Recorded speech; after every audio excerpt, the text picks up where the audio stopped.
వందనాలు, స్తుతులు, స్తోత్రాలయ్యా. గడిచిన కాలం అంతా నీ మహాకృపలో మమ్మల్ని కాచి భద్రపరిచి మరి యొక్క పరిశుద్ధ ఆదివారం దినాన పర్లకు గవిగా పిలువబడుచున్న నీ మందిరావరణలో నా తండ్రి మేమందరం ఈలాగం చేరిన ప్రభా అయ్యా, నీ వాక్యం కొరకు సిద్ధపడినైనా కనిపెట్టి ఉండగా అయినా ఈ సమయంలో మీరు మాతో మాట్లాడిన ప్రభా ఇగో నిలబడి కొట్టివేయండి మరో చేద్దనైనా అయోగ్యుని, అల్పుని, అజ్ఞాని, ఏమి తాకత లేనివనయ్యా, కేవలం నీకు ఒక బోరగా పాత్రగా మాత్రం విడుదల అనుమతించేసి యువతి కావాల్సిన చదివిన మళ్ళీ స్వరతుని మాతో మాట్లాడి అయ్యా నీ వాక్యం ధర్మం బలపరిచి నూతనమైన శక్తితోనైనా నీ మందిరం నుంచి వెళ్ళాలని నీ సహాయం దయచేయమని సమస్తమైన మహిమ ఘనత నీ ఒక్కరికి ఆరాపించుకుంటూ మా రక్షకుడు త్వరలో రానైన ప్రభువైన యేసుక్రీస్తు దివ్యనామములో ఈ చిన్న ప్రార్థన అడిగి పెట్టుకుంటున్నాం తండ్రి, ఆమేన్.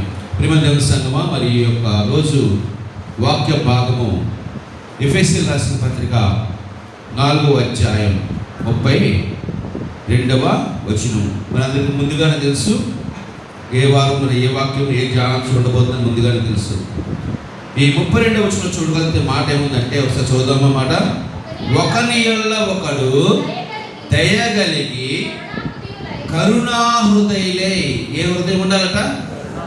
దయగలిగి కరుణాహృదయులై క్రీస్తు వలె మీరు కూడా ఒకరిని ఏం చేయాలి? క్షమించుకొనిడి. ఈ మాట ద్వారా మనం ఈరోజు ధ్యానించబోతున్న అంశం ఏంటంటే క్రైస్తవ జీవితము లేదా యేసు క్రీస్తు వారు తన స్వరక్తం ఇచ్చి కొనుక్కొని మనం తన సొంత బిడ్డలుగా చేసుకొని మనకి ఏం చేయాలంటే ఒక నూతన జీవితాన్ని ఇచ్చాడు ఆయన. క్రీస్తులోనికి రాకముందు మనది ప్రాచీన జీవితం, క్రీస్తులోనికి వచ్చిన తర్వాత మన జీవితం ఏంటంటే నూతన జీవితం. అపోజిట్ పౌలు అంటాడు, నేను క్రీస్తుతో సిలువైపడ్డాను, క్రీస్తుతో నేను చనిపోయాను, ఇకనూ జీవిస్తున్నది నేను కాదు, నేను జీవిస్తుంది ఎవరి కోసం?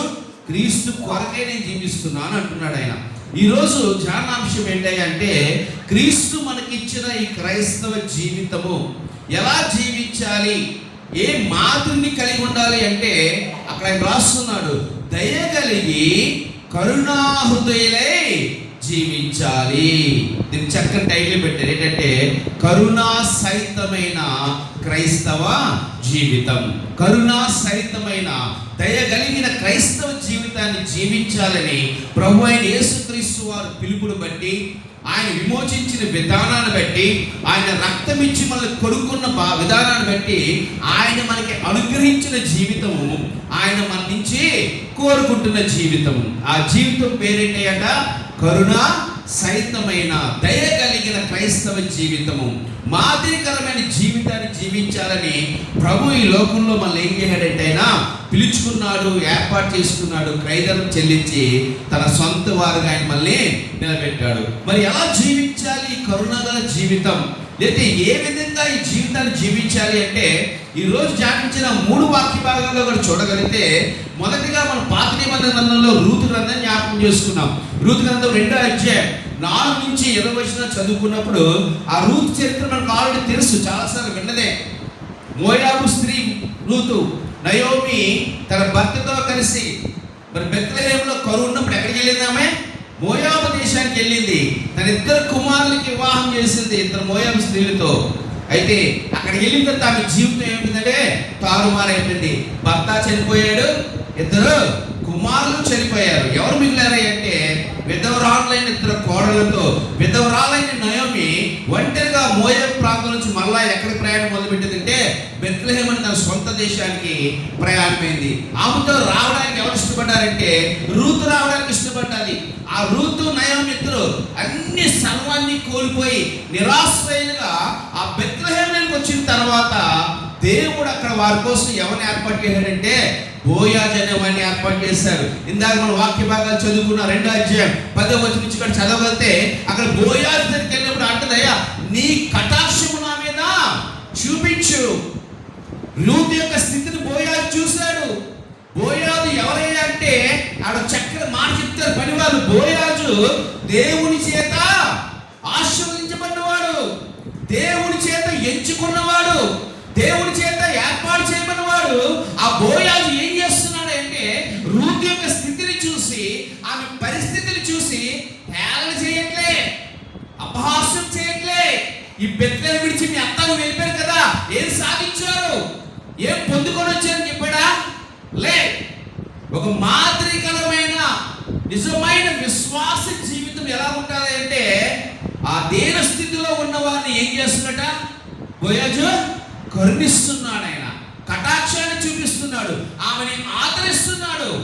అక్కడ ఉన్న వాళ్ళందరికీ ఏం చెప్తున్నాడు తెలుసా? అయ్యా, ఆమెకి ఏమి కావాలంటే ఆమెకి ఇచ్చేయండి, నువ్వు పనిదానివి కాదు, నీకేం కావాలో దాన్ని తీసుకొని ఒక మంచి క్రైస్తవ జీవితాన్ని, ఒక మాదిరికరమైన జీవితాన్ని అక్కడ ఎవరు చూపిస్తారంటే బోయాజు గారు చూపిస్తున్నారు. అంటే నిస్సహాయాలుగా ఉన్న వారిని ఎంతకు వచ్చినప్పుడు దేవుణ్ణి కలిగిన నీవు చేయవలసిన పని ఏంటంటే వారి పట్ల ఏం చూపించాలి? దయని చూపించాలి, కరుణని చూపించాలి. ఆ జీవితాన్ని ప్రభు కోరుకుంటున్నాడని అక్కడ బోయాజు రూతు ద్వారా చూపిస్తే, మరి మార్కు సువార్త మనం చదువుకున్నాం, తీయనమ్మా. మార్కు సువార్త మన ప్రభు అయిన యేసుక్రీస్తు వారు ఏం చేస్తున్నారట? చదవాలి.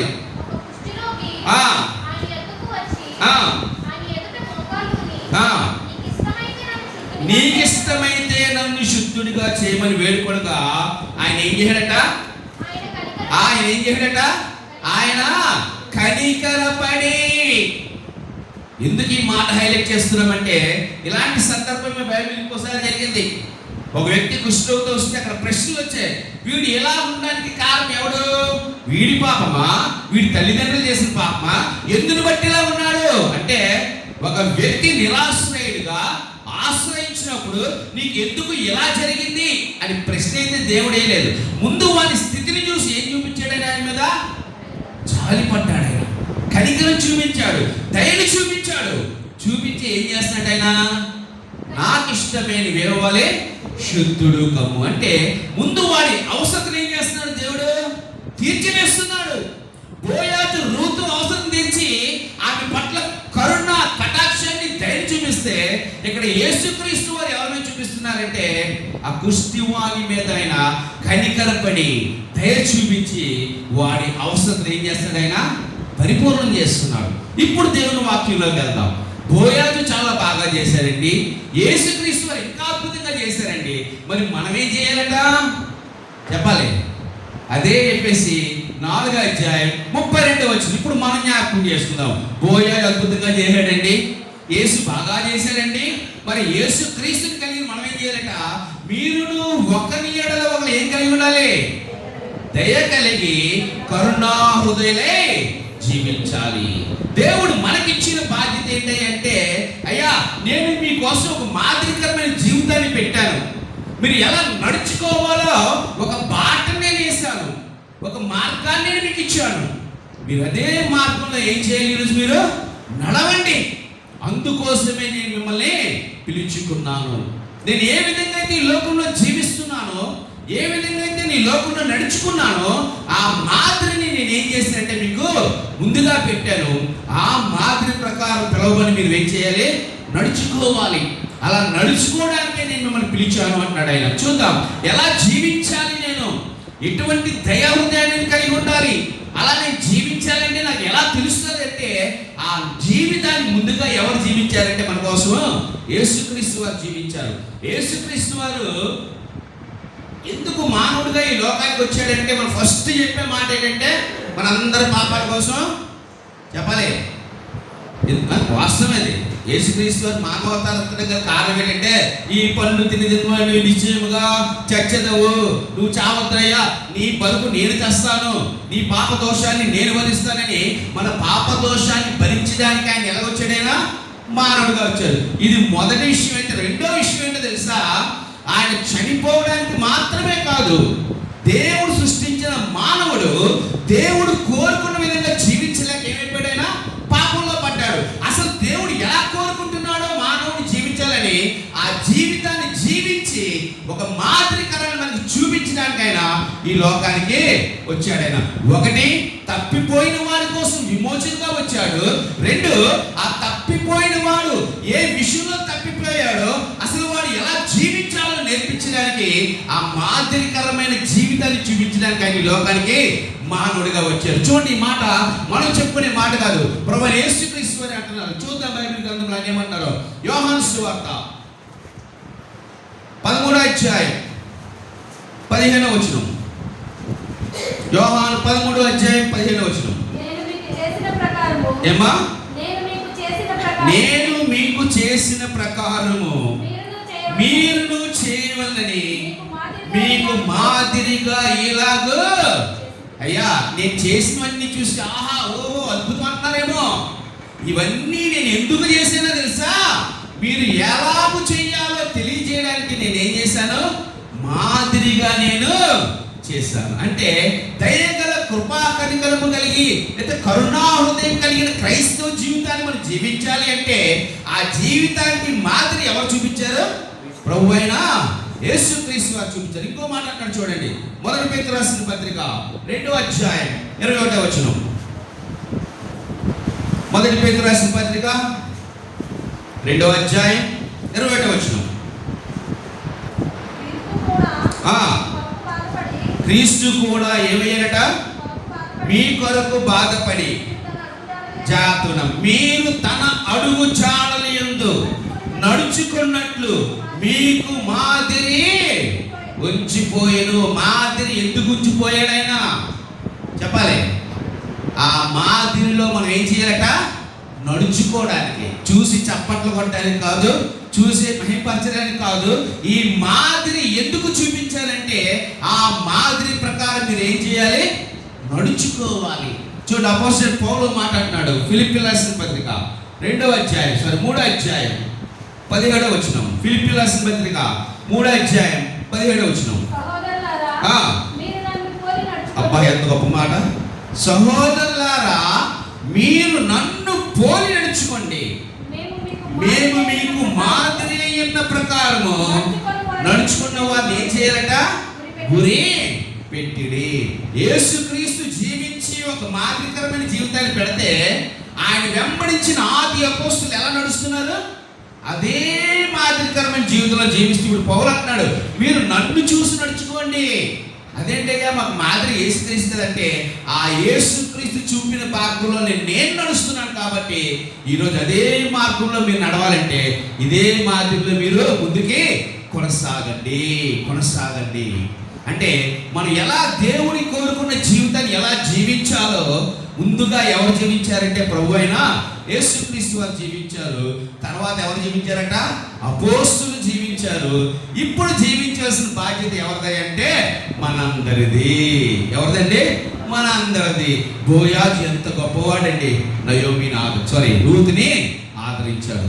యేసుక్రీస్తు ఎంత గొప్పవాడండి, ఎవరు మోసపరిచాడైనా చెప్పాలి, కుష్ఠరోగిని స్వస్థపరిచాడండి. మరి నీవు నేను అదే మాదిరికరమైన జీవితంలో జీవించకపోతే ఆయన అడుగు చాడలు మనం ఏం చేసినట్టుగా విడిచి పెట్టినట్లుగా. ఈరోజు ఆయన మనం వెళ్ళించి కొనుక్కున్నాడంటే, ఆయన మన కోసం తన రక్తాన్ని చిందించి మనం కొనుక్కున్నాడు అంటే ఆయన స్వాస్థ్యంగా చేసుకున్నాడని అర్థమే తెలుసా? ఆయన మార్గంలో నీవు నేను నడవాలి, ఆయన కోరుకున్న విధంగానే మనం బ్రతకాలి. అది దేవుడు మన నుంచి ఆశిస్తున్న జీవితం. నా ప్రియమైన దేవుని బిడ్డలారా, ఇప్పుడు మనం వాక్యంలోనికి వెళ్దాం. ఇంతకీ మనం నడవలసిన జీవితం ఎలాంటి జీవితం అంట? దయ కలిగిన కరుణా హృదయం కలిగిన క్రైస్తవ జీవితాన్ని మనము జీవించాలి. అలా ఎవరు జీవించారంటే ఆనాడు బోయాజు జీవించాడు, కొత్త నిబంధనలో మన ప్రభువైన రక్షకుడైన యేసుక్రీస్తు వారు జీవించారు, అంతేకాదు అపోస్తలులు కూడా జీవించారు. ఇప్పుడు మళ్ళించి దేవుడు కోరుకున్న జీవితం ఏంటంటే మనము కూడా కరుణా సహితమైన మాదిరికరమైన క్రైస్తవ జీవితాన్ని మనము జీవించాలి. ఎలా జీవించాలి అంటే అదే ఎఫెసీ రాసిన పత్రికలో పౌలు గారు చెప్తున్నారు. చూద్దాం, ఎఫెసీ రాసిన పత్రిక తీయండి, అక్కడే మనం జ్ఞాపకం చేసుకుందాం. ఎఫెసీ రాసిన పత్రిక 4వ అధ్యాయం 25 నుంచి మరలా చదువుకుందాం.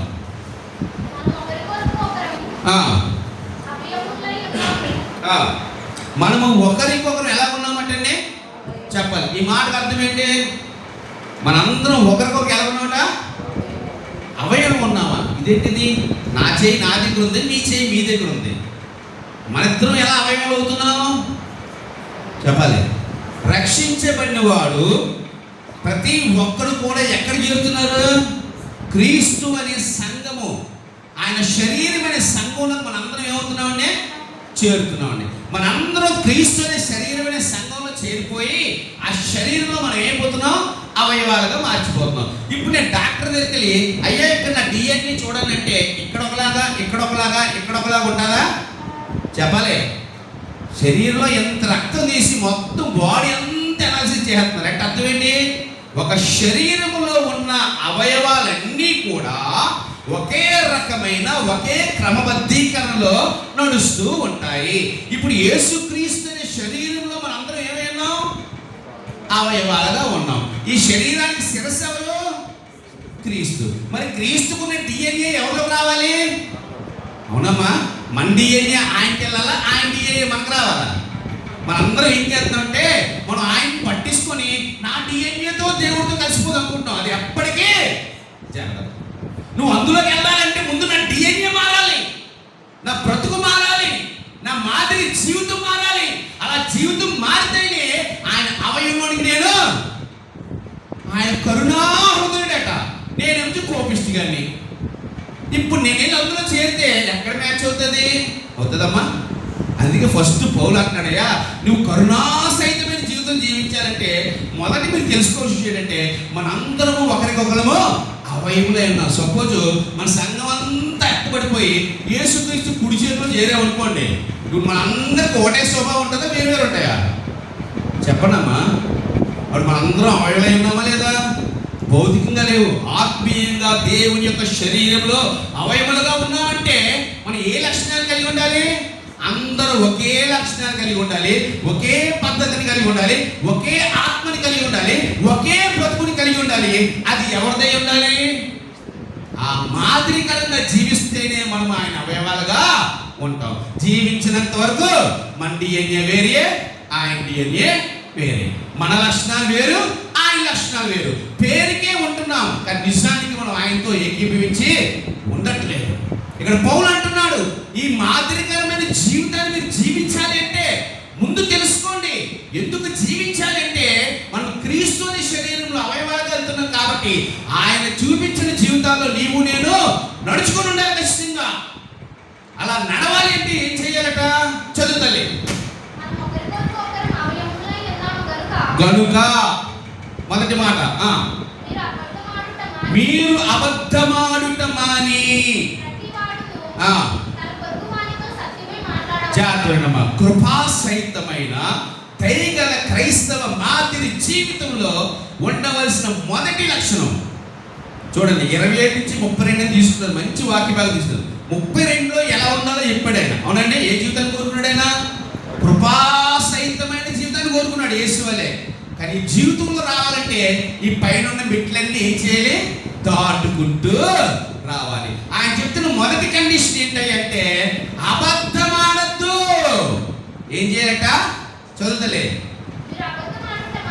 మీరు అబద్ధమాడుట మాని ప్రతివాడు తన పొరుగు వారితో ఏం చెప్పాలట?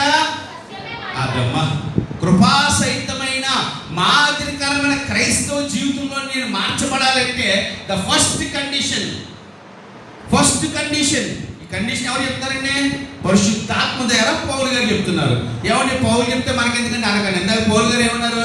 నేను క్రీస్తుని పోలి నడుచుకున్నాను కాదు, మీరు నన్ను పోలి నడుచుకోండి. ఈ మాట ఎవరి మాట? యేసయ్య ఎక్కడైనా అబద్ధం చెప్పాడా? చెప్పాలి. సో ఆయన చెప్పలేదు కాబట్టి ఆ మాట ఏం చెప్తున్నాడు? అయ్యా, నువ్వు దేవుని కోరుకున్న మాదిరికరమైన జీవితంలో ఉండాలి. ఆ కరుణ లేదా దయగల జీవితాన్ని చూపించాలంటే మొదటి కండిషన్ ఏంటంటే నీవేం చేయకూడదు? అబద్ధం ఆడకూడదు. మరి ఏం చేయాలట? సత్యాన్నే చెప్పాలి. ఎందుకో చూద్దాం. చూడండి, వాక్యాలు చెప్తాం. బయట తీయండి. కీర్తనలు 119, 123. కీర్తనలు 119, 123. అబద్ధము నాకేంటట? అబ్బా, స్ట్రైట్ ఆన్సర్ దేవుడు ఇచ్చాడు. అబద్ధం నాకేంటమ్మా? అసహ్యం. అబద్ధం నాకు అసహ్యం. కొలస్సీలు రాసిన పత్రిక 3వ అధ్యాయం. కొలస్సీలు రాసిన పత్రిక 3వ అధ్యాయం 9-10 వచనాలు చదువుకుందాం.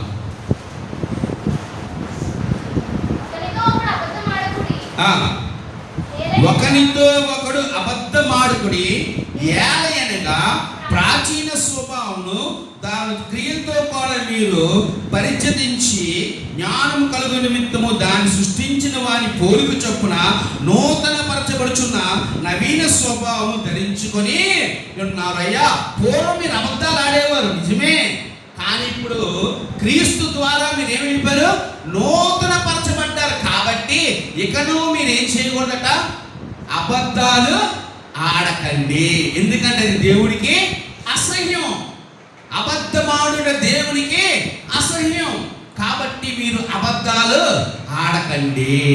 దీనికి ఇంకా పెద్ద రీజన్ అంటే, అసలు అబద్ధాలకి జనకుడు ఎవరు అమ్మా? అబద్ధాలకి డాడీ ఎవరు?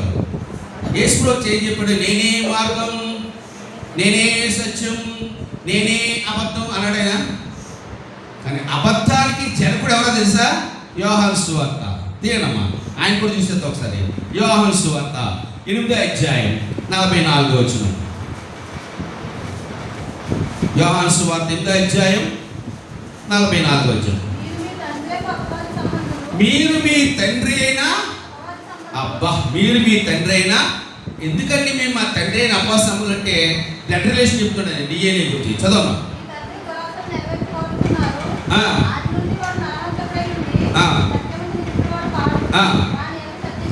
ఆయన యందు ఏం లేదట? సత్యమేమీ లేదు. వాడు అబద్ధము అన్నప్పుడు తన స్వభావం అనుసరించి మాట్లాడును. వాడు అబద్ధికుడును, అబద్ధమునకు జనకుడే. ఇప్పుడు చెప్పండి, సత్యానికి జనకుడు ఎవరు అమ్మా? సత్యానికి జనకుడు ఎవరు అంటే సత్యమైన వారు ఎవరు భూమి మీద? మరి అబద్ధానికి జనకుడు ఎవరు? చాలా. మరి యేసుక్రీస్తుని అంగీకరించామంటే పాత జీవితంలోంచి ఎక్కడికి వచ్చాం మనం? కొత్త జీవితంలో. అంటే అబద్ధంలోంచి ఎక్కడికి వచ్చాం మనం? సత్యంలోకి వచ్చాం. మరి సత్యంలోకి వచ్చినప్పుడు సత్యానికి జనకుడైన క్రీస్తువులే బ్రతకాలా?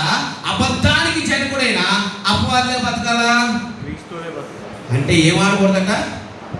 ఏమంటే అబద్ధం ఆడితే ఈ దయాగల జీవితం, కృపాసహిత జీవితం ఏ నష్టపోతుందండి అని ప్రశ్న మనకు రావచ్చు.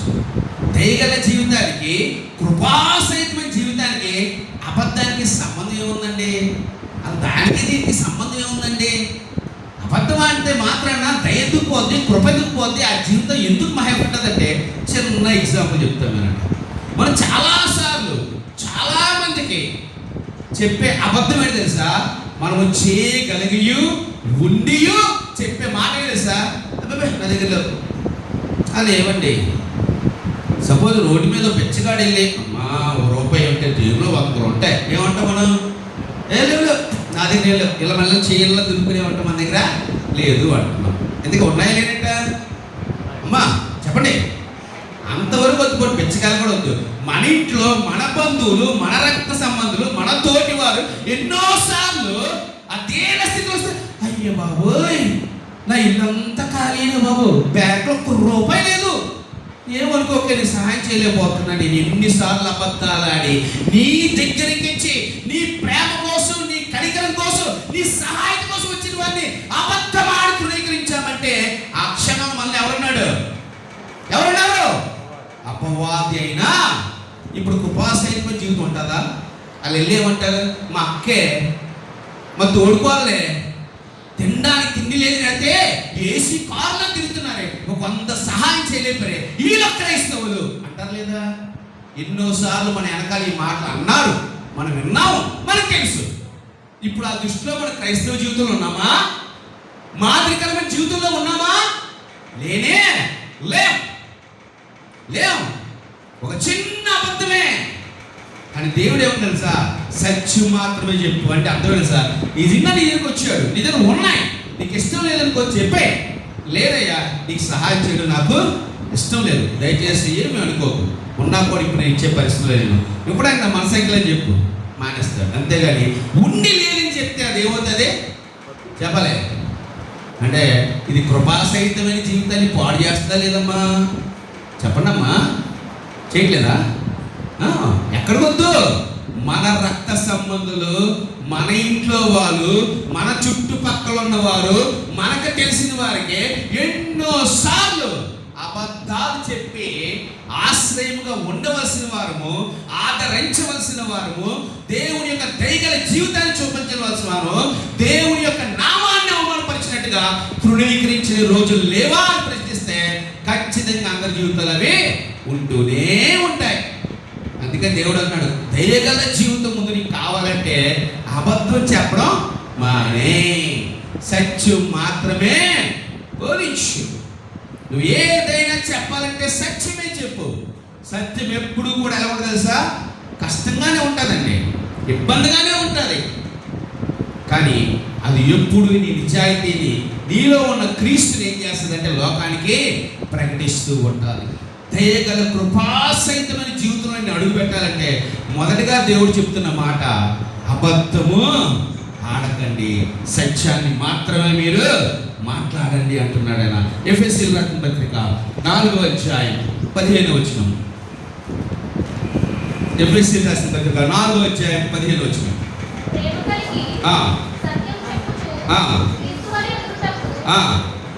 ప్రేమ కలిగి సత్యము చెబుతూ ఎవరు అంటామట? మనం అన్ని విషయంలో ఎదుగుదుము. ప్రేమ కలిగి ఏం చెప్పాలట? సత్యము చెప్తే ఎలా ఉంటామట? ఎలా ఉంటాం? అబద్ధం చెప్తే ఎలా ఉంటాం? మరి అది. సో మనం చెప్పే అబద్ధం అనేది మళ్ళీ అపవాది సంబంధి చేస్తుంది. మనం చెప్పే సత్యం అనేది మళ్ళీ ఏం చేస్తుందట? క్రీస్తు సంబంధిగా మారుస్తుంది. కాబట్టి దేవుని వాక్యం అంటుంది, దయగల కృపాసహితమైన జీవితం నీకు కావాలి అంటే దేవుడిస్తున్న మొదటి కండిషన్, అబద్ధమాడుట మానే. ఏం చెప్పాలి? సత్యమని బోధించు. ఇష్టం ఉందా చెయ్యి, ఇష్టం లేదా ఇష్టం లేదు చెప్పే. చేస్తావా చెయ్యి, చెయ్యకపోతావా చెయ్యి, మానే, నష్టం లేదు. కానీ అబద్ధం మాత్రము చెప్పద్దు. అబద్ధం మాత్రము చాలా మంది ఇలాగే తెచ్చుకుంటారు. ఏంటంటే సార్, ఉన్నది కోల్పోవడంగా కాదంటే ఏమీ లేదు ఏమీ లేదు ఏమీ లేదు ఏమీ లేదని ఎన్నోసార్లు అవకాశం ఉండి కూడా చేయక ఆఖరికి ఎక్కడెళ్తారు సార్. నిజంగా దేవుడు ఒక దినాన్ని ఏం చేస్తారంటే ఏమీ లేని వారిగా చేసేస్తారు. అప్పుడు అర్థమవుతుంది విషయం, అంతవరకు అర్థం కాదు. ఎందుకంటే ఒక సామెత ఉంది, చేతులు కాలేక. అది మన క్రైస్తవ జీవితం. అలా ఉండకూడదండి. ఆకులు పట్టుకుని అవసరం లేదు మనకి, చేతులు కాదు అవసరం లేదు. దేవా నాకు ఓపిక ఉంటే చేస్తాను, ఓపిక లేదు అనుకోమా, నీకు చేయలేదు తల్లి. అయ్యా నువ్వు నా దగ్గరికి వచ్చావు, నీకు చేయలేని మనసు నాకు ఉంది, కానీ ఇప్పుడు చేసే అంత యోగ్యత నాకు లేదు, లేదా నా అవసరం నాకు ఉన్నాయని ఉన్నది ఉన్నట్టుగా నిజం చెప్పగలిగితే అది మన క్రీస్తుకు మాదిరిగా ఉండదు తప్ప అబద్ధమాడి నేను కృపగలవాడిని దయగలవాడిని క్రీస్తు వల్ల జీవిస్తున్నానని మనం ఎదుటి మన మనుషులు మెప్పించేమో కానీ నిజమైన దేవుని ఏ రోజు మనము మెప్పించలేము. రెండో మాట జ్ఞాపకం చేస్తుంది, అబద్ధం మానేయాలట. నెక్స్ట్ ఎఫెసీయులకు రాసిన పత్రిక చదవమ్మా. కోపపడుడి, కోపపడండి కానీ ఏం చేయట? చదవమ్మా. సూర్యుడు అస్తమించు వరకు నిలిచి ఉండకూడదు. అంటే కోపపడండి కానీ ఏం చేయకూడదట? కోపపడండి. కోపం రాదా చెప్పాలి. దేవుడు కోపపడకండి అంటే మనం బాధపడాలి. ఏంటైనా ఎందుకు కోపపడంటావు? నువ్వు ఇచ్చే స్వభావమే కదా. కోపం జాలి దయ అని నువ్వు పెట్టేవే కదా మా బ్లడ్లో. నువ్వు పెట్టకపోతే మాకు ఎందుకు వస్తుందయ్యా? ఆ మట్టిని చేసినప్పుడు ఆ మట్టికి నువ్వు కోపం ఉండకూడదు కాకండి మాకు కోపం రాకూడదు అయినా నువ్వు మాత్రం ఊరుకున్నావా? నువ్వు మాత్రం కోపం లేదా? పర్లేదా దేవుడు? చెప్పండి అమ్మా, వేసి ఎప్పుడు కోపలేదా? చూద్దామా? బయట ఆయన కోపలేదు, నువ్వు చూసినప్పుడు మనం కోపడాలి కావాలి చూద్దాం. మరి వేసి తీసి కోపడ్డాడు నాకే తెలియదు. చూద్దాం, ఆయన అడుగుదాం. మార్క్స్ వార్త 3వ అధ్యాయం 5వ వచనం. మార్క్స్ వార్త 3వ అధ్యాయం 5వ వచనం. కొంచెం ముందుకు వెళ్తాలి. 3వ అధ్యాయం 5 కాకుండా కొంచెం ముందు వచ్చి చూడాలి.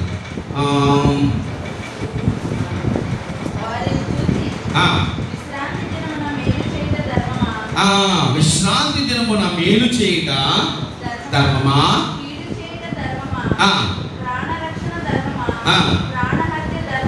ఇక్కడ ఏమవుతుందంటే ఒక ఊచ చేయగలవని ఏం చేయాలంటే ఆయన దగ్గరికి తీసుకొచ్చారట. తీసుకొచ్చిన వాళ్ళు ఏం చేస్తున్నారు? తిన్నామనుకున్నా బాగా చేస్తుంటే మళ్ళీ కొచ్చిళ్ళు అడుగుతారు, అయ్యా ఈరోజు విశ్రాంతి దినం కదా, మరి ఈరోజు బాగు చేయొచ్చా?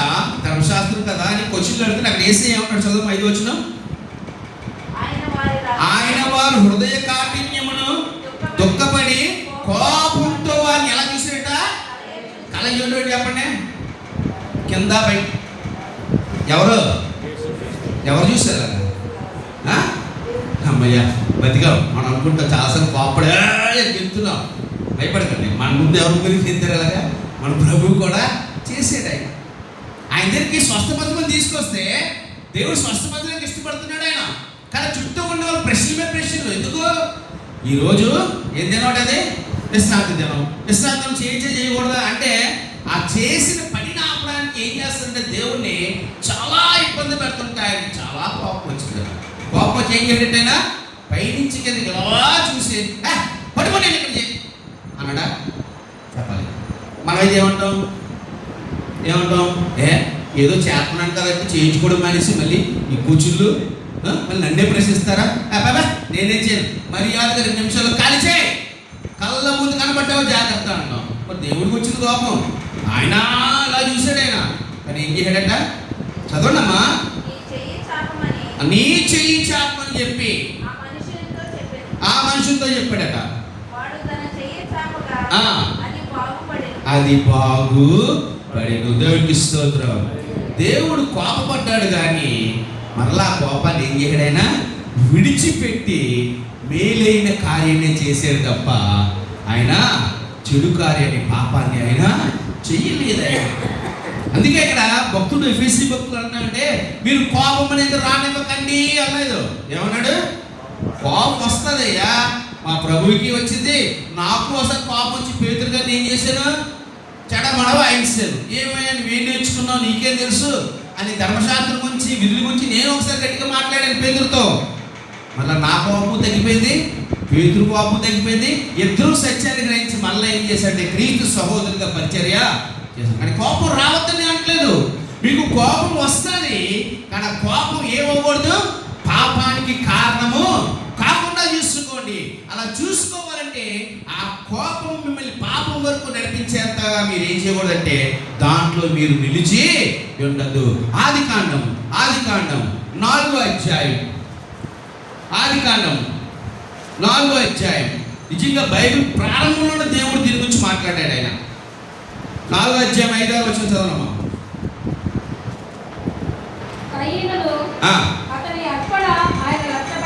అవునమ్మా. ఏమొచ్చిందంటే కయ్యకి మేకిలి కోపం వస్తుంది.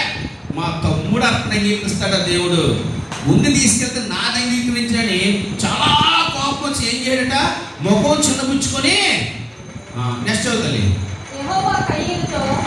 యెహోవా వెంటనే వచ్చి కయ్యూతో ఏమన్నాడంటే, కయ్యూను నీకు కోపమేలా? కయ్యూను ఎందుకయ్యా అంత కోపం, ఎందుకంత కోపపడుతున్నావు? కంట్రోల్. ఆ కోపం నుంచి నువ్వు బయటికి రా. అర్పణ అంగీకరించి చాలా చిన్న మాట నీకు అర్థం చేసుకో. చాలా అద్భుతమైన మాట. మనం చాలాసార్లు అధ్యాయం చదివి ఉంటాం. ఎందుకో ఈ క్షణాన్ని దేవుడి మాట బయలుపరుస్తున్నాడు. నిజంగా కయ్యూను చేసినంత తప్పు పని భూమి మీద ఇంకెవరు చేయలేదని అనుకుంటున్నాను. నమ్ముతారా నమ్మరా? అసలు సమస్య ఏం చెప్పండి? కయ్యూనికి హేబేలుకి చెప్పండి అమ్మా. ఇద్దరు తీసుకెళ్ళి ఏం చేయాలండి? అర్పణలు అర్పించారు. ఎవరికి అర్పించారు అర్పణలు? ఆదాంక. ఎవరికి? దేవుడేనా? ఏ దేవుడు? పరలోకంలో యెహోవా దేవుడికి అర్పణలు అర్పించారు.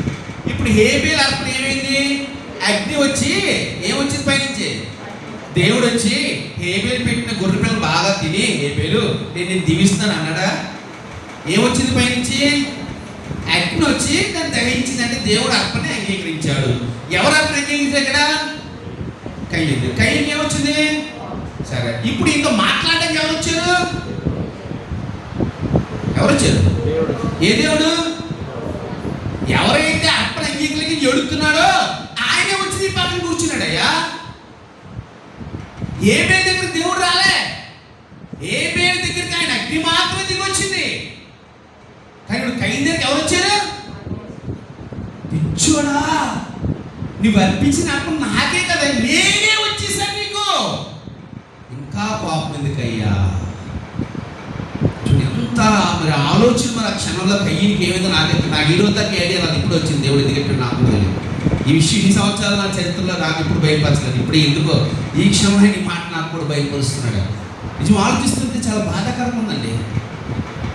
అగ్ని దిగొచ్చి అర్పణ దేవనందుకు నువ్వు అంత బాధపడిపోతుంటే ఆ అర్పణ అంగీకరించిన వాడు స్వయంగా నీ పక్క వచ్చి ఏం మాట్లాడతాడు? కయ్యేను నీకు చదువుతలే చదువమ్మా. ముఖము చెల్లబుచ్చుకొని ఉన్నావేమి? నీవు సత్క్రియ చేసిన ఎడల తప్పించుకొనవా? సత్క్రియ చేయని ఎడల వాకిట పాపం పొంచి ఉండును. నీ ఎడల దానికి ఏముంటదట? అయ్యా దయచేసి కోపాన్ని విడిచిపెట్టు. ఎందుకంటావా? ఈ కోపం నేను ఎక్కడ తీసుకెళ్తుంది? పాపానికి దారి తీస్తుంది. కాబట్టి దయచేసి నీ కోపాన్ని విడిచిపెట్టని ఎవరు చెప్పారండి? వచ్చి అగ్నిగా రాలేదండి, ఆయనే స్వయాన వచ్చి కయ్యను అంటే. నిజంగా కయ్యను ఏమన్నా తెలిసి పరిగెట్టుకెళ్ళి ఏ పేరు దేవుడు అగ్నికి గురించి పోతే మంచి పని చేశాడు బాబు, చాలా బాధపడ్డారు, నీకు కేవలం అగ్ని దిగి వచ్చింది, నా కోసం ఎవరు వచ్చారు అని చెప్పుకొని సమర్పడాలి. నిజంగా ప్రదేశంలో నేను అదే పని చేద్దామేమో, నేను మా అన్నీ ఉన్నాం అనుకో, నేనైతే నీకు ఆఫర్లు అగ్గే వచ్చిందిగా, నా డాడీ దేవుడే నా కోసం వచ్చాడు, నీకంటే నేనే నా దేవుడికి ఇష్టమైన వాడిని అనేవాడినేమో. కానీ కయ్యను అలా తీసుకోలేదు. ఎందుకని అమ్మలేదు అన్నదే చూస్తాడు తప్ప ఆ దేవాది దేవుడే వచ్చి కోపాన్ని విడిచిపెట్టమన్నా కూడా విడిచిపెట్టలేదు.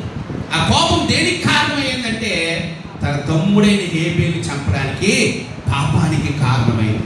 ఈరోజు దేవుడు వాక్యం సెలవిస్తుంది ఏంటంటే ఒక క్రైస్తవ మాదిరికరమైన దయగల కృపగల కరుణగల జీవితాన్ని జీవించాలి అంటే దేవుడు చెబుతున్న మాట ఏంటంటే కోపపడండి, కానీ కోపాన్ని పాపానికి కారణంగా మాత్రము చేయకండి. చాలాసార్లు మన వ్యక్తుల మీద మన కోపాలు వస్తూ ఉంటాయండి. మన రక్త సంబంధమే కోపం వస్తాయి, మన బిడ్డల మీద కోపం వస్తాయి. కొన్నిసార్లు తల్లిదండ్రులు ఎంతగా విసిగిపోతారంటే నువ్వు నా కడుపును పుట్టకపోయినా బాగుండరా, నువ్వు చస్తే బాగుండరా అన్న తల్లిదండ్రులు లేరా? క్రైస్తవ కుటుంబంలో లేరా అంటే ఉన్నారంటే ఆ క్షణాన్ని వారు అనుభవించే బాధ ఏమైపోతుందంటే అంతగా వస్తుంది. కానీ ఎవరైనా నిజంగా కీడు కోరుకుంటారంటే కోరుకోకూడదు. అంటే నీ కోపం ఎంతవరకు ఉండాలంటే అది కొంతవరకు మాత్రమే ఉంచుకొని. యాకోబు రాసిన పత్రిక మొదటి అధ్యాయం 19-20 వచనాలు. యాకోబు రాసిన పత్రిక మొదటి అధ్యాయం 19-20 వచనాలు చదువుదాం. అమ్మా, నా ప్రియ సహోదరులారా, ఏమా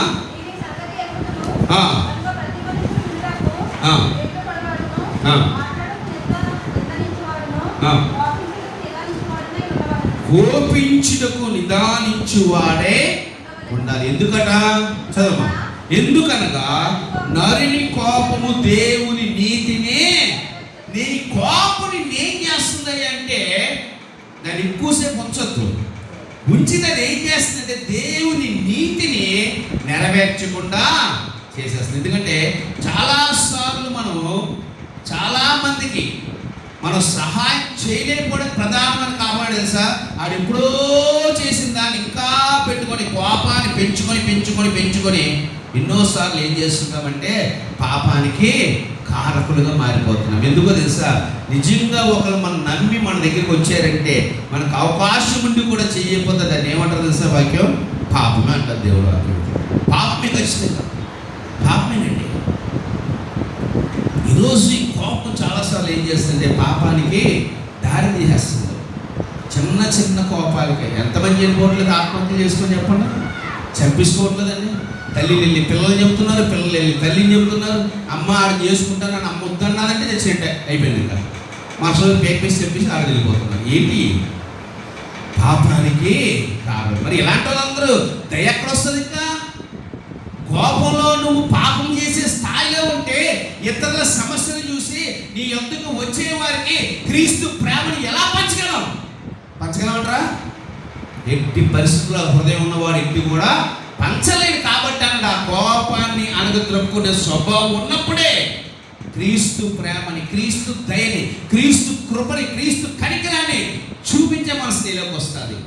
అది నీలో ఉన్నంత కాలం నీవు ఆ క్రీస్తు కలిగిన మాదిరి జీవితాన్ని మనము కలిగి ఉండలేము. అనేక సార్లు ఈ కోపం ఏం చేస్తుంది అంటే మన జీవితాన్ని పాపంలోనికి వెళ్ళిపోవడానికి కారణం చేస్తుంది. మన వాళ్ళే మనం ద్వేషించుకోవడానికి కారణం చేస్తుంది. కోపం ఉండొచ్చండి, కానీ కోపం ఉన్నంత మాత్రాన ఎవరిని దూరం చేసుకునే అవసరము లేదు. ఉండాల్సినంత దూరంలో ఉండి పర్లే, చేయాల్సిన మేలు చేయ పర్లే, కానీ కక్ష పెట్టుకొని సాధించేంత కోపాన్ని పెట్టుకుంటే అది ఎప్పటికైనా మనం ఎక్కడ తీసుకెళ్తుంటే పాపంలోనికే నడిపిస్తుంది. చూడండి, దేవుడే వచ్చి చెప్పినా కూడా ఆఫ్టర్ ఆల్ అర్పణ కోసం సృష్టికర్త అయిన దేవుడు పక్కన కూర్చొని ఆయన ఏబేలుతో కూడా ఎప్పుడైనా దేవుడు మాట్లాడినట్టు బైబిల్లో ఉందండి? చెప్పండి.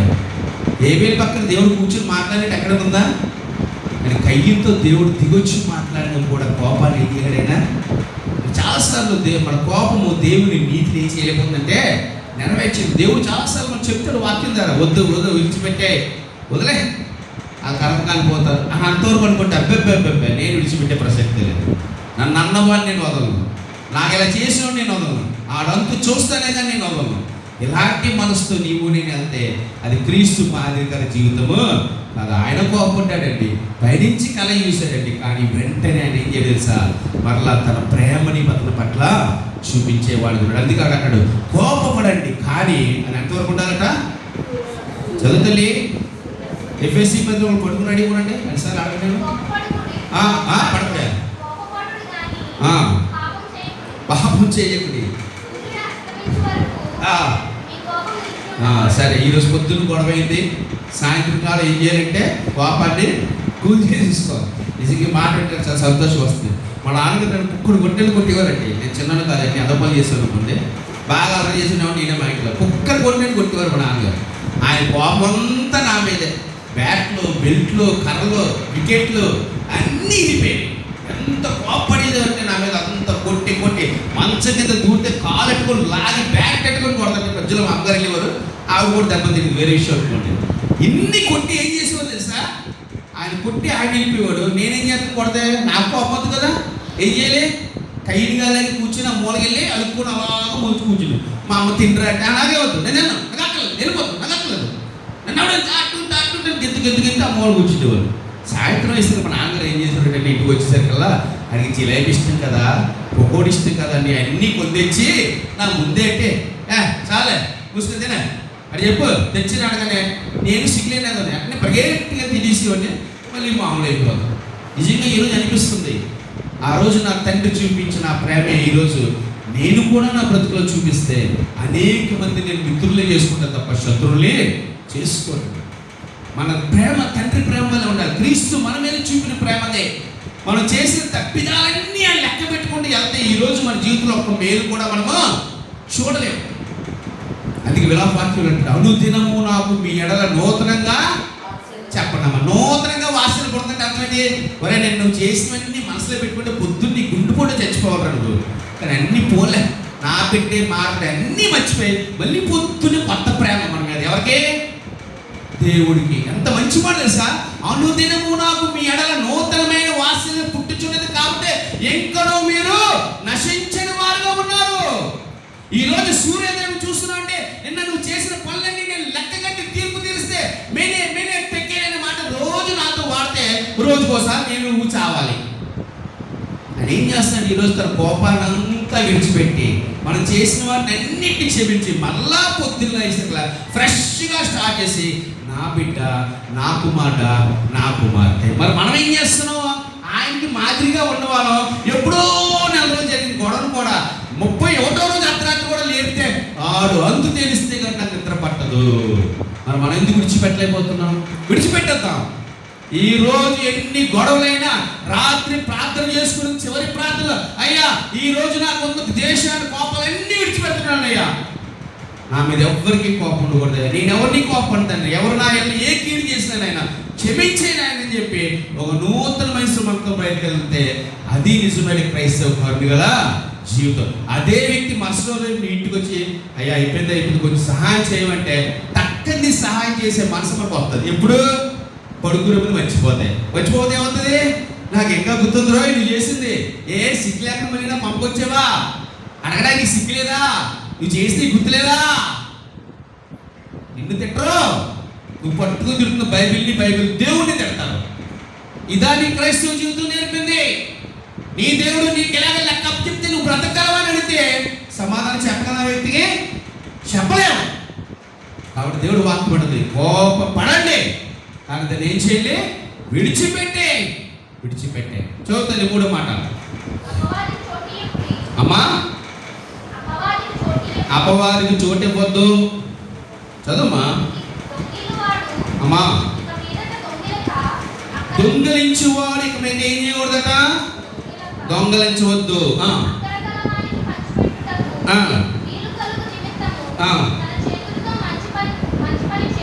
మూడో మాట. మొదటి మాట ఏంటంటే అబద్ధం ఆడకండి, సత్యాన్నే చెప్పండి. రెండో మాట ఏంటంటే కోప్పడకండి, కానీ ఏం చూపించాలట? పాపం మాత్రం కోప్పడండి, కానీ అది పాపంగా వెళ్ళే వరకు మీ కోపాన్ని మీరు నిలబెట్టకండి. మూడో మాట ఆయన అంటుంది ఏంటంటే దొంగలించవద్దు, వీలైతే అక్కర్లో ఉన్న వారికి పంచి పెట్టండి. సార్ మనం ఎప్పుడు దొంగలించామండి? మనం దొంగలించామా? మనం దొంగలు ఏంటి? దేవుడు ఎలా మాట్లాడుతున్నాడు ఏంటి? మనం దొంగలించామా? దేవుడు అక్కడ మాటను పూర్తిగా చదివారు. దొంగలించిన వాడు ఎక్కడి నుంచి దొంగలించండి? ఆవిడ ఏం చేస్తారు మీరు? ఆ వాక్యం చదువుతుంది మళ్ళా. దొంగలేని వాడు ఇక మీదట అంటే ఎప్పటివరకు దొంగలించి చాలు, నన్ను ఎక్కడి నుంచి అయినా నువ్వు మారాలి, నేను మాదిరికరంగా జీవించాలంటే దొంగలించడం మానేసి ఇతరులుగా అక్కర్లో ఉన్నప్పుడు సహాయం చెయ్యు అంటున్నాడు. ఇప్పుడు ప్రశ్న వేసుకున్నాం, సార్ నేను ఇప్పటివరకు ఎవరి దగ్గర ఏం దొంగలించలేదండి, అసలు మా ఇంట్లో కూడా నేనేం తప్పు చేయలేదండి, అసలు నేను దొంగలించలేదంటే అసలు మనం దొంగలుగా ఎందుకుంటాం? దేవుడు ఎందుకు ఎంతవరకు చేయించాలి? ఎక్కడి నుంచి అయినా దొంగలించేది ఎందుకు అక్కడైనా దొంగలిస్తున్నాం? మనం అన్యాయంగా అక్రమంగా ఎవరిదైనా రూపాయి మనం పొందుకోవాలనుకుంటే అది దొంగతనమే. అదేంటంటే అది చెప్పలే. దొంగతనం అంటే బ్యాంకు కొట్టేయడాలు, పర్సులో డబ్బులు లాగేయడాలు, లేకపోతే పాస్టర్లు ప్రార్థన చేయడం పర్సులా పట్టి పారిపోవడాలు, లేకపోతే నా కారులో ఉన్న వస్తువులు తట్టుకెళ్ళిపోవడాలు, ఎదుటి ప్రియగారి ఇంట్లో టీవీలు పట్టుకెళ్ళిపోవడం, ఈ కాదమ్మా దొంగతనాలు. మన చుట్టూ ఉన్న వారి దగ్గరే మనది కాని దానిని ఎలా దుబ్బెద్దామా, ఎలా లాగేసుకుందామని కుట్రలు కుతంత్రాలు మీటింగ్లు పెట్టుకుంటాం కదా మనం. ఆడికి గజం ఎక్స్ వెళ్ళిపోతుంది, అడిగి అన్నీకి అది మా చెల్లికి ఆ ముక్కిచ్చేస్తాడు మా నాన్న, అది నాకు వచ్చేదాన్ని చదువుదాం పాస్టర్ రాసిచ్చేంటికి ప్రార్థన చేస్తాం. సిగ్గుండాలి. అన్నదమ్ముల ఆస్తుల కోసం, అక్క చెల్లెల ఆస్తుల కోసం మళ్ళీ దేవుడి సన్నిధిలో ప్రార్థన చేస్తానంటే సిగ్గుండాలి, సిగ్గుండాలి. ఎప్పుడు చూడండి నాకు వచ్చేయాలి, నాకు వచ్చేయాలి, నాకు వచ్చేయాలి. కానీ నువ్వేమిస్తున్నావు? ఎంతమందికి పంచి పెట్టావు? ఎంతమందికి ఇవ్వగలుగుతున్నావు? అది నీ సహోదరుడు అవచ్చు, నీ తల్లి అవచ్చు, నీ తండ్రి అవచ్చు, నీ స్నేహితుడు అవచ్చు, నీ బంధువులు అవచ్చు, ఎవరిదైనా సరే వాడికి సంబంధించి ఏదైనా ఆశిస్తున్నామంటే అది ఖచ్చితంగా ఏంటది? దొంగతనమే. లేవంటారా? ఎక్కడ చూడండి క్రైస్తవుల్లో ఆస్తుల కోసం పుట్టుకున్నంత మంది హిందువుల్లో కూడా లేరండి. ఇదైతే వాస్తవం. ఇది నమ్మండి, నమ్మకండి. మళ్ళీ సహోదర ప్రేమ పైనుంచి కిందకు పోస్తే ఏంటిది చెప్పండి అమ్మ. నేను బయట వచ్చిపోయింది బాగా. సహోదరులు ఐక్యతగా లేచు ఎంత మేలు, ఎంత మనోహరము. అదే తల మీద పోయబడినా ఎక్కడుంది సహోదర ప్రేమ? ఈరోజు క్రైస్తవ కుటుంబాలు విడిపోవడానికి కారణం తెలుసా? ఆస్తుపాస్తులు, బంగారాలు, డబ్బులు, లావాదేవీలు. పోలేవే మన అన్నయ్య కదా రూపాయి తినాలే అనుకుంటామా? అబ్బెబ్బెబ్బే అది నాది, అది నాది. జాగ్రత్త. దొంగలించడానికి ప్రయత్నించట్టు ఏం చేయమనట? అక్కరలో ఉన్న వారికి పంచిపెట్టే వారి ఉండాలి. చూడు అపోస్తుల కార్యము, అపోస్తుల కార్యం ప్రభు మాట్లాడాడు. అపోస్తుల కార్యం 4వ అధ్యాయం, అపోస్తుల కార్యం 4వ అధ్యాయం. నిజంగా ప్రతి సంఘం పని చేయాలండి, ఇలా చేయట్లేదు.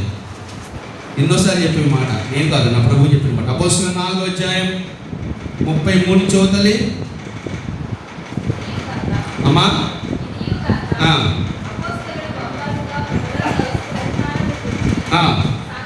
అపోస్తులందరూ ఎవరి గురించి సాక్ష్యం ఇచ్చారటమ్మా?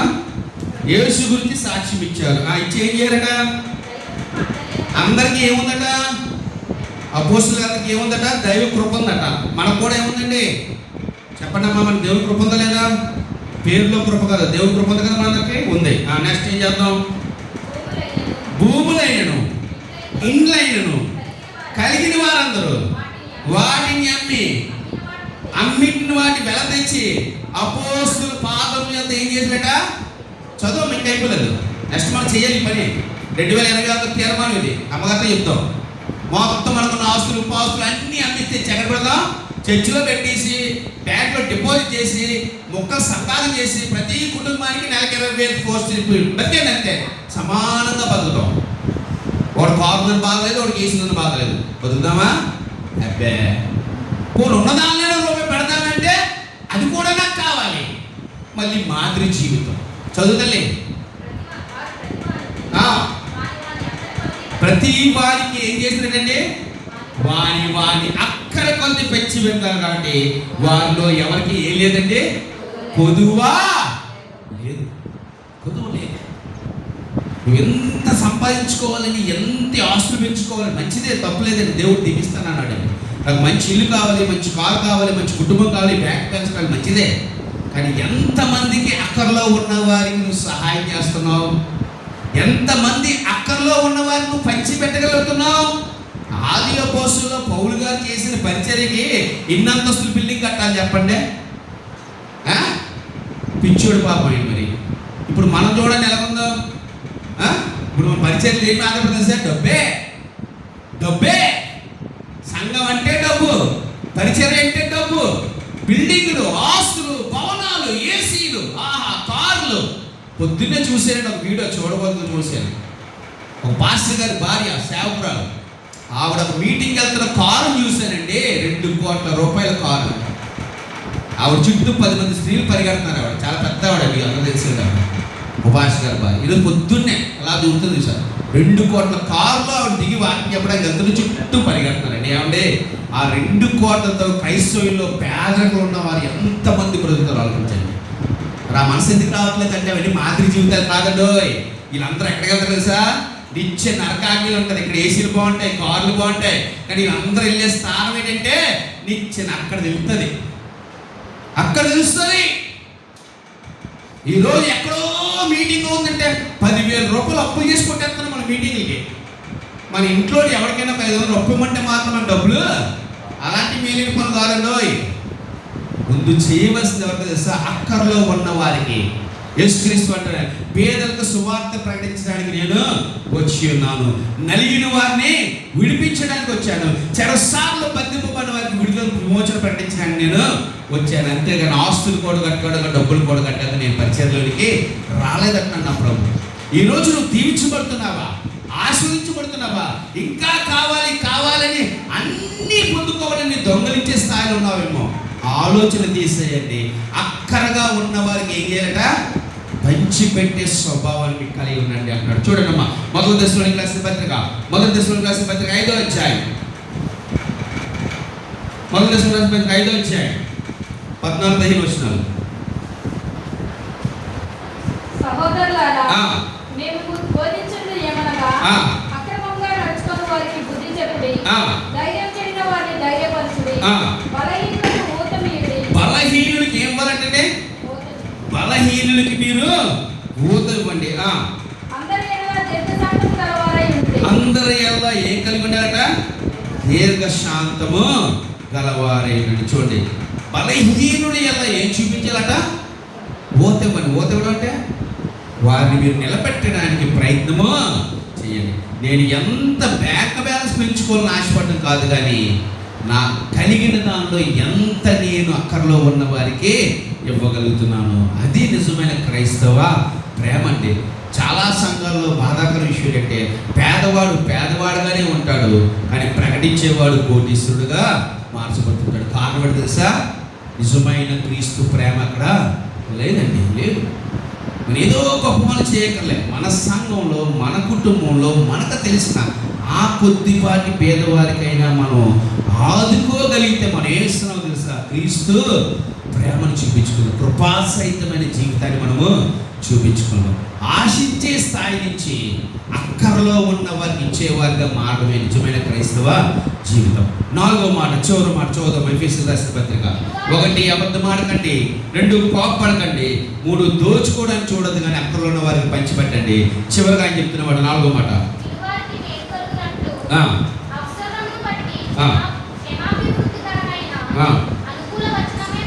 అనుకూలమైన వచనాలనే పలకండి. దుర్భాషలు ఏమి కూడా మీరు నోట రానీయకుడి. 4వ కండిషన్ ఏం చేయాలట? దుర్భాషలు ఆడకండి. ఏం మాట్లాడారట? అనుకూల వచనమే పలకండి. సపోజ్ ఎవడైనా కష్టంలో వస్తే నీకు ఇలాగ వద్ద నాకు ముందే తెలుసురా, నువ్వు చేసి అంత పని నీకు ఎలాగ అవ్వాలరా, ఇది మంచి భాష దుర్భాష చెప్పండమ్మా. ఆ రెండోసారి మళ్ళీ నీ దగ్గరికి వస్తాడా? రెండోసారి నువ్వు బైబిల్ పెట్టుకులా వీధికి సువార్త చెప్తే వింటాడా? ఏం మాట్లాడాలి? జరిగింది ఏదో జరిగిపోయిందమ్మా, ఎక్కడైనా బ్రతుకుని మార్చుకో, దేవుడు ఉన్నాడు, నీకు అన్నీ మంచి చెప్తాడు. అదే మాట మనం అలాగను. ఎప్పుడు దొరుకుతాడా, ఎప్పుడు ఛాన్స్ దొరుకుతామా, ఎప్పుడు నా స్వరాన్ని ఇప్పుదామా, ఎప్పుడు నా కళాన్ని ఇప్పుదామా. అయ్యగారు మీరే కాదు, మేము ప్రసంగాలు చేయగలమండి, మేము మాట్లాడగలని, మాకు ఛాన్స్ దొరకాలే కానీ, ఆడు దొరకాలే కానీ మీకన్నా గంటలు గంటలు వాయించగలమండి. వద్దు, అవసరం లేదండి.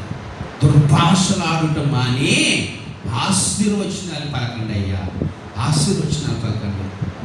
ఒక స్త్రీ పాపం చేసి పట్టుబడి అందరూ రాళ్ళిచ్చి కొడుతున్నారు. ఎవరి పాదాలు పడ్డదాడు వచ్చి ఏమనాలి?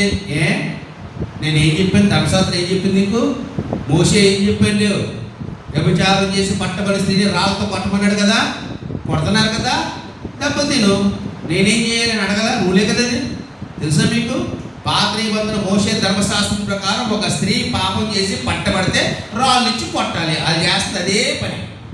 ధర్మశాస్త్ర ప్రకారం చేస్తున్నారు. రాళ్ళు అడిగారు, అయ్యా రాళ్ళు ఇచ్చి కొట్టాలి, తప్పేంటి?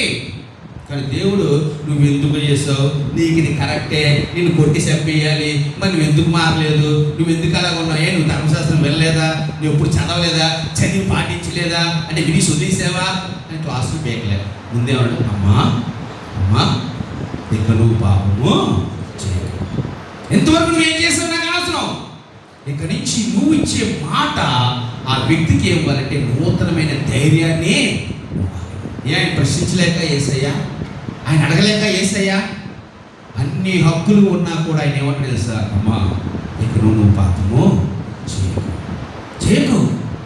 క్రైస్తవుడుగా మన నోట దుర్భాషలు అనగా ఎదుటి వారి కీడును కోరుకునే మాటలు రాకూడదు, కానీ ఎదుటి వారిని ఆదరించే ఆశీర్వచనాలే మన నోట రావాలి. అది నిజమైన క్రైస్తవ దయగలిగిన కృపాసహితమైన జీవితం. చూద్దాం, ఒక మాట జ్ఞాపకం చేస్తాం.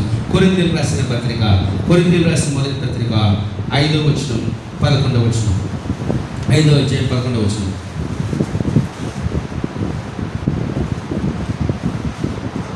ఇప్పుడైతే సహోదరుడు అనబడిన వాడు ఎవడైనను జారుడు గాని, లోపి గాని, విగ్రహారాధికుడు గాని, తిండిపోతు గాని, త్రాగుబోతు గాని, దోచుకొని వాడు గాని అయ్యున్న ఎడల అట్టి వానితో సాంగత్యం చేయకూడదు. అట్టి వానితో సాంగత్యము.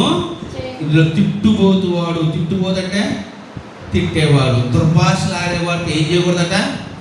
సాంగత్యము చేయకూడదు. అసలు ఎందుకు దుర్భాషలు వస్తున్నాయంటే యేసుక్రీస్తు చెప్తాంటారు చూడండి. మత్తయి సువార్త 12:34 వచ్చిన, మత్తయి సువార్త 12:34 వచ్చిన.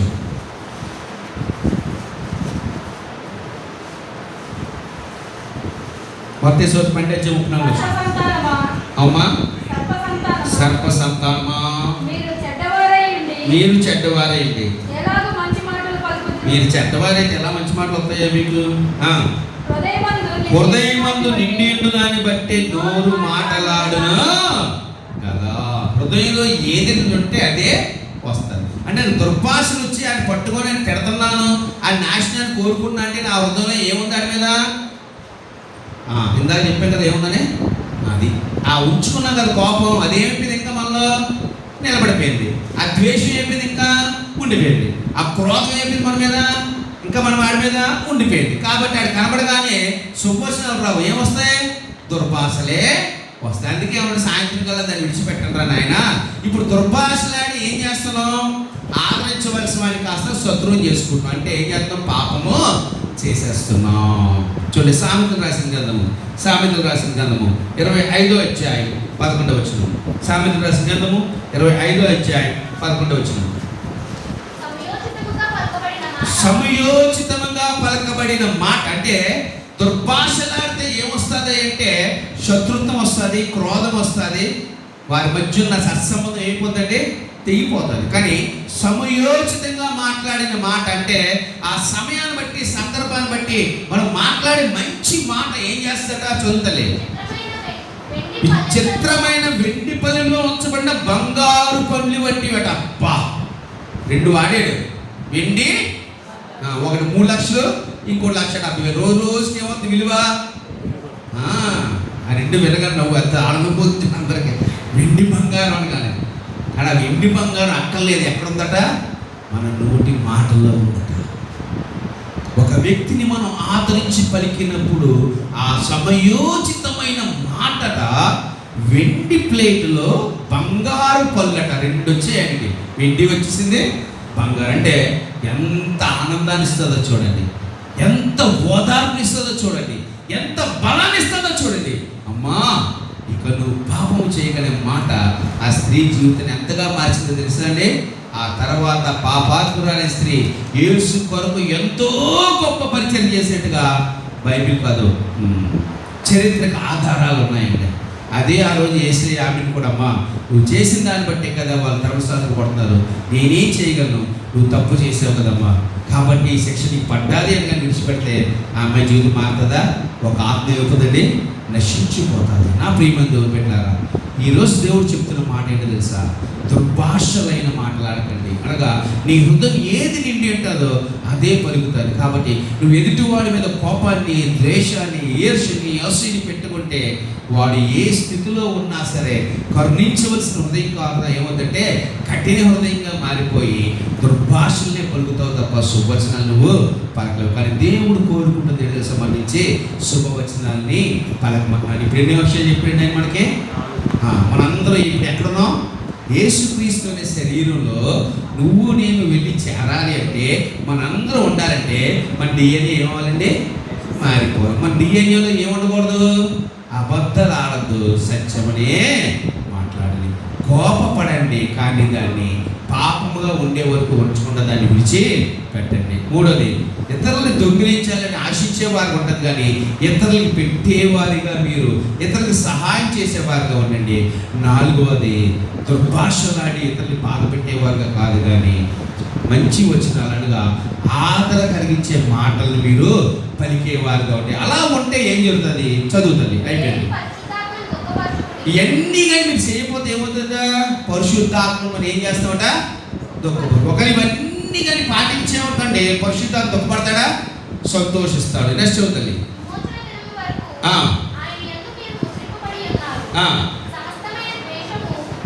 ఇప్పుడు మళ్ళీ లాస్ట్లో ఒకసారి ఫైల్ టచ్ ఇస్తున్నాడు ఆయన. సమస్తమైన ద్వేషము, కోపము, క్రోధము, అల్లరి, దోషణ పైన చెప్పినవన్నీ కూడా మీరు ఏం చేయాలి? విసర్జించండి, విసర్జించండి. అవన్నీ విసర్జిస్తే అప్పుడు మనకు వచ్చే జీవితం ఏంటట? చదవచ్చవుతుంది. ఇవన్నీ విడిచిపెడితేనే ఏమవుతుంది? ఒకరి మీద ఒకరికి చెప్పండి అమ్మా. ఇందులో ఏదైనా క్వాలిటీ ఉంటే దయ వస్తుందా? వస్తుందా? కాదు. అసలు అన్నీ విడిచిపెట్టకుండా దయగల కృపాసహితమైన జీవితంలోని మనం అడుగు. అందుకన్నాడు ఇవన్నీ మీరు విసర్జించండి. అప్పుడు మీరు చేయవలసిన పని ఏంటి తెలుసా? ఒకరి ఎల్ల ఒకడు దయగలిగి కరుణాహృదయులై క్రీస్తునందు దేవుడు మిమ్మల్ని క్షమించినట్లుగా మీరు కూడా ఏం చేయాలంటే క్షమించండి, క్షమించండి. అంటే ఈ కరుణా సహితమైన జీవితంలోనికి మనందరం ముందుకు సాగాలి అంటే దేవుడు వాక్యం అంటుంది, అయ్యా మీరు ముందుగా ఇవన్నీ మీరు విసర్జించగలిగితే అప్పుడు ఏ హృదయం వస్తుంది మనకి? క్రీస్తు వలె దయగల హృదయం వస్తుంది. కాబట్టి క్షమించడం నేర్చుకోండి. ఎందుకంటే క్రీస్తు కూడా మళ్ళీ ఏం చేయడండి? చెప్పాలి, క్షమించాడు లేదా?